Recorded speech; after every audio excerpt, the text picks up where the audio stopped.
बिनविरोध निवडून आलेल्या उमेदवारांविरोधात आता मनसे कोर्टात जाणार आहे। मनसेचे नेते अविनाश जाधव यांनी या संदर्भातला इशारा देखील दिलेला आहे। आम्ही उद्या निवडणूक आयुक्तांची भेट घेणार आहोत असं सुद्धा अविनाश जाधव यांनी सांगितलेलं आहे। आम्ही उद्या निवडणूक आयुक्तांची भेट घेणार आहोत आणि त्यांना जे काही 64 ठिकाणी या घटना घडलेल्या आहेत त्याच्या बाबतीतला पत्रव्यवहार करणार आहोत, म्हणजे आम्हाला कोर्टात जाण्याचा मार्ग मोकळा होईल। खरं तर त्यांनी आज जिल्हाधिकाऱ्यांना विचारलं आहे, पण शेवटी त्याच आरओ रिपोर्ट देणार आहे ज्यांनी ह्या सगळ्या गोष्टी केलेल्या आहेत। सो तोच जर आरओ पुन्हा रिपोर्ट देणार असेल निवडणूक आयोगाला की नाही सगळं बरोबर झालेलं आहे, तर मला वाटतं काय होणार ना, यातनं काय होणार नाही आहे। माझं मत आहे जे उमेदवारांनी अर्ज पाठी घेतलेत ना, त्या सगळ्या उमेदवारांना एकदा विचारा की तुम्ही का पाठी घेतलेत। अचानक तुम्हाला असं काय साक्षात्कार झाला की नाही आता हा उमेदवार खूप चांगला आहे, मग अर्ज भरताना किंवा फॉर्म भरताना तुम्हाला वाटलं नव्हतं का की हा उमेदवार खूप चांगला आहे।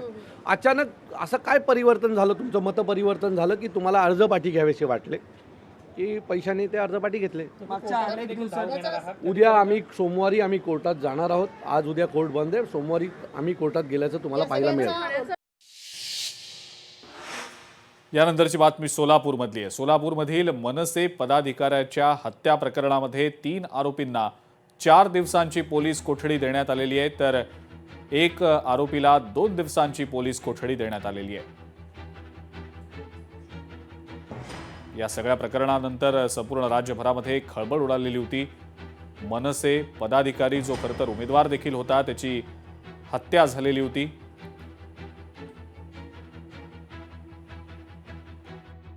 आज प्रस्तुत गुन्ह्यातील बाळासाहेब सरोदे यांच्या खून प्रकरणी अटकेत असलेले आरोपी अमर शिंदे, आतिश शिंदे, तानाजी शिंदे व माजी नगरसेविका शालन शिंदे यांना न्यायालयासमोर आज हजर केलेलं होतं।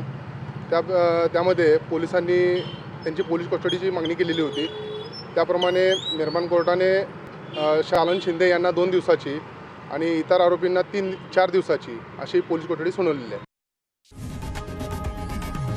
लोकशाही मराठी ऐका, पहा, जागरूक रहा।